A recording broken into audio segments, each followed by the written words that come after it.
Hello दोस्तों, आज हम पढ़ेंगे संज्ञा। देखो, हम बचपन से पढ़ते आ रहे हैं कि संज्ञा में हम क्या पढ़ते हैं कि व्यक्ति, वस्तु, स्थान के नाम को संज्ञा कहते हैं।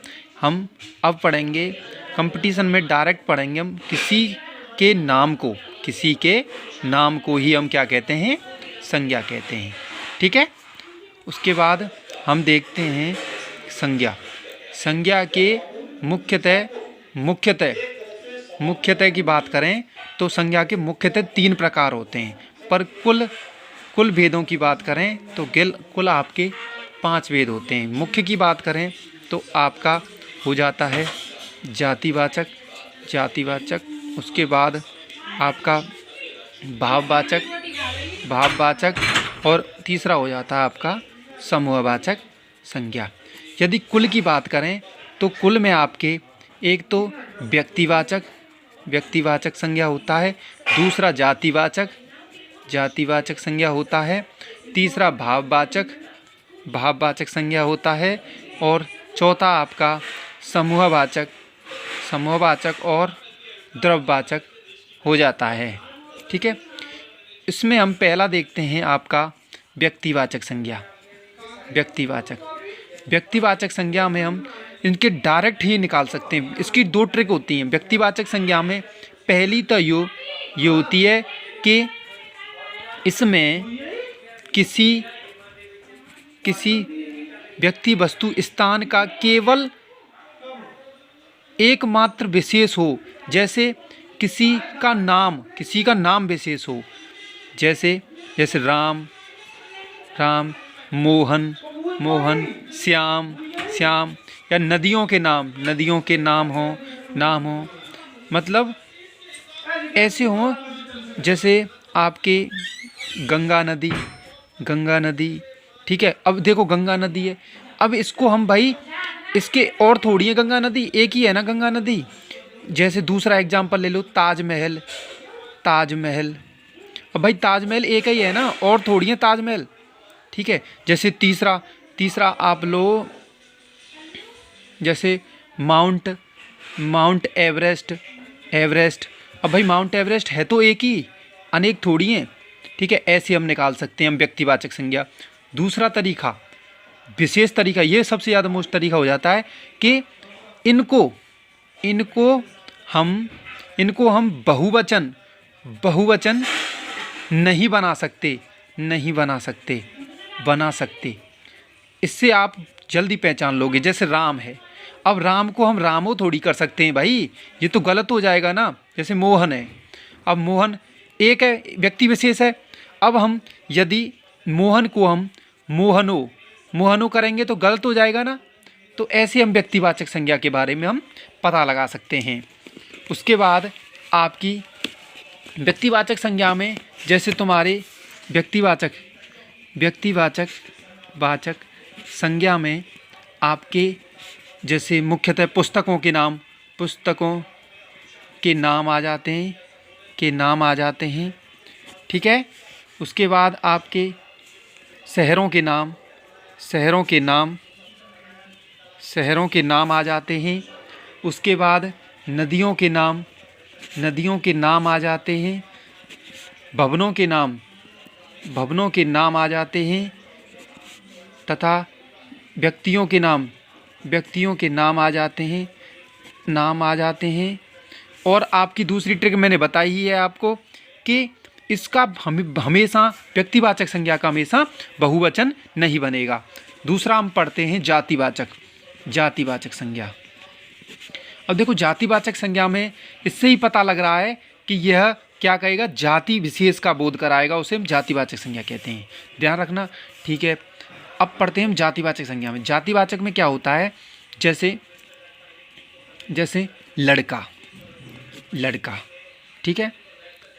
लड़का या लड़की, माता, पिता। ठीक है। ये क्या है, एक जाति विशेष का बोध कराए। हाँ, ध्यान रखना है इसमें। प्राकृतिक आपदा, जैसे बाढ़, लहर, भूकंप, ये सभी क्या होती हैं, एक जातिवाचक संज्ञा होती हैं। ठीक है। ध्यान रखना है। जैसे आपका आ जाता है आपका, जैसे देश है। अब देश भाई जातिवाचक संज्ञा है ना। अब देश तो अनेक हैं। यदि दे देता भारत या चीन या नेपाल, अब ये क्या हो गए, ये व्यक्ति विशेष हो गए। अब ये तीनों क्या हो जाएंगे, ये अब व्यक्तिवाचक हो जाएंगे। क्यों हो जाएंगे, क्योंकि ये व्यक्ति विशेष हैं भाई, इनके सिवाय कोई और नहीं। अब देश जाति होगा।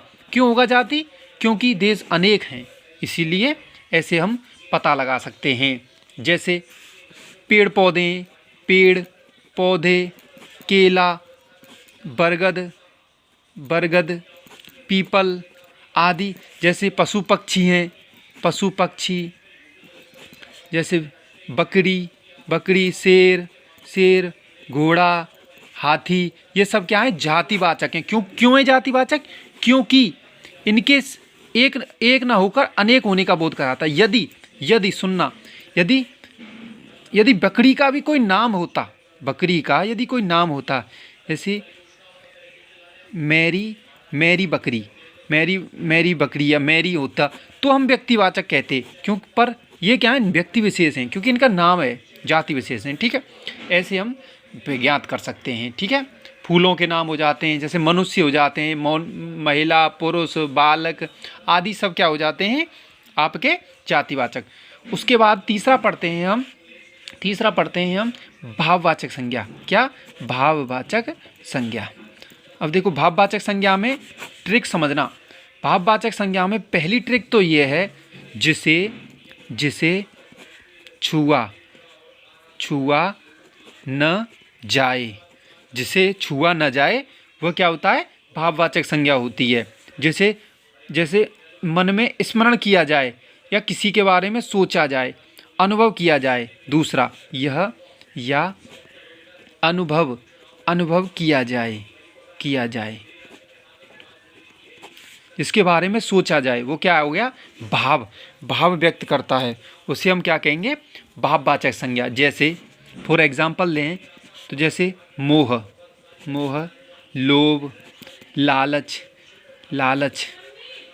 आनंद, पढ़ाई, लिखाई।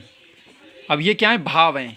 लिखाई, वीरता भाव है ना, धैर्य हो गया, गुस्सा हो गया, ठीक है, बुढ़ापा, जवानी, ये सब क्या हो जाते हैं, आपके भाववाचक संज्ञा हो जाते हैं।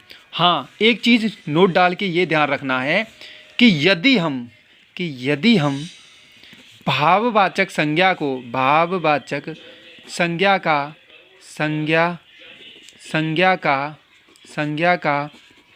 क्या बहुवचन बनाते हैं तो वह व्यक्तिवाचक संज्ञा में बदल जाती है, व्यक्तिवाचक संज्ञा में बदल जाती है।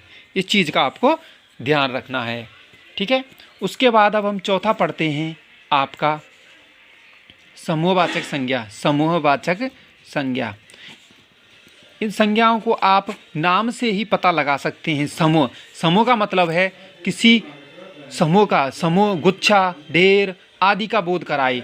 जैसे कुंज, गुच्छा, कुंज, श्रृंखला, पुंज, सभा, समिति, परिवार, ठीक है। ये क्या हो जाते हैं, जैसे झुंड, ठीक है, कक्षा है, ये क्या होते हैं, ढेर है।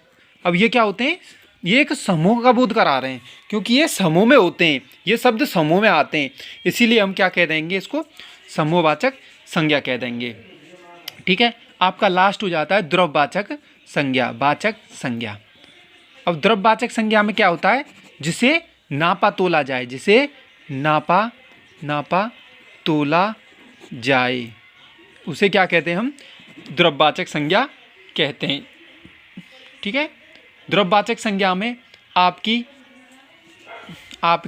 खाने पीने की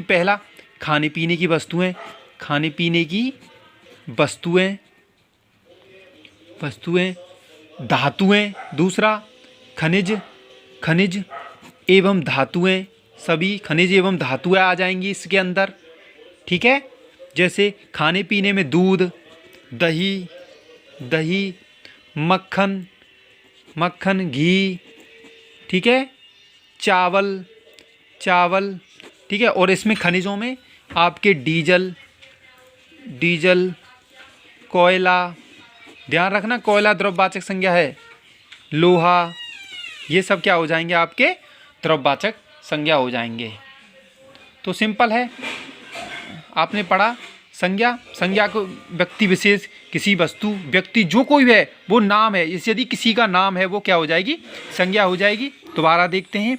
ठीक है, मुख्य रूप से संज्ञा की 3 प्रकार हैं, पर टोटल 5 प्रकार हो जाते हैं संज्ञा के। पहला पढ़ा हमने व्यक्तिवाचक, जातिवाचक, फिर भाववाचक, फिर समूहवाचक, द्रव्यवाचक। ठीक है, उसके बाद हमने देखा व्यक्तिवाचक में मैंने बताया कि इसमें किसी भी के नाम को, किसी व्यक्ति विशेष के नाम, वह नाम जिसका हम कोई दूसरा नाम ना बना सकें या किसी दूसरा ना हो, वह व्यक्तिवाचक संज्ञा में आता है।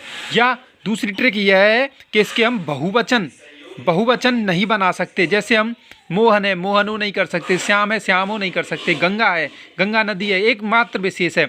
यदि इसे हम गंगो कहते हैं तो यह शब्द गलत हो जाएगा। जैसे ताजमहल है, हम ताजमहलो कहेंगे तो ये गलत हो जाएगा। इसमें व्यक्तिवाचक में ध्यान रखना है, इसको हम बहुवचन नहीं बना सकते। उसके बाद अगला दिया हमने व्यक्तिवाचक संज्ञा, यानी पुस्तकों के नाम, शहरों के नाम, नदियों के नाम, भवनों के नाम, ये क्या व्यक्तिवाचक में ही आ गए। उसके बाद पढ़ते हैं हम जाति विशेष का बोध कराए। जैसे लड़का, अब भाई लड़का तो अनेक है ना, है तो जाति, लड़का, लड़की, माता, पिता, पुरुष अनेक, ये सब क्या हो जाते हैं जातिवाचक। हाँ, प्राकृतिक आपदा, ये आपको ध्यान रखना है, प्राकृतिक आपदा आ जाए, बाढ़, भूकंप, लहर, ये सब जातिवाचक संज्ञा के अंदर आ जाती हैं। जैसे देश है, अब देश जाति है, ठीक है, पर भारत, चीन और नेपाल ये क्या है, व्यक्ति विशेष हैं। अब ये व्यक्ति विशेष हैं तो व्यक्तिवाचक संज्ञा के अंदर आएंगे। उसके बाद हमने पेड़, पौधे, बल, ये सब क्या है, जाति विशेष हैं। उसके बाद बकरी, शेर, घोड़ा, हाथी, ये ठीक है। उसके बाद हमने भाववाचक संज्ञा पढ़ा। भाववाचक संज्ञा में जिसे हम छुआ ना सके, जिसे हम अनुभव किया जाए, उसे हम भाववाचक संज्ञा कहते हैं। जैसे मोह, लाभ, लालच, आनंद, पढ़ाई लिखाई, वीरता, धैर्य, गुस्सा, बुढ़ापा, जवानी, ये सब भाववाचक संज्ञा के अंदर आ जाते हैं। यदि हम भाववाचक संज्ञा का बहुवचन बनाते हैं तो यह क्या होता है, यह व्यक्तिवाचक संज्ञा में परिवर्तित हो जाता है। जैसे पढ़ाई, पढ़ाइयाँ, लिखाई, लिखाइयाँ, ठीक है, इस प्रकार। जैसे समूह, अब समूह में हमने कहा गुच्छा, श्रृंखला, पुंज, सभा, समिति, परिवार, झुंड, ये सब क्या है, एक समूह में होते हैं, इसीलिए हम इसे समूहवाचक संज्ञा कहते हैं। द्रव्यवाचक में नापा तोला जाए, खाने पीने की वस्तुएं और खनिज पदार्थ आदि आपके हो जाते हैं। जय हिंद।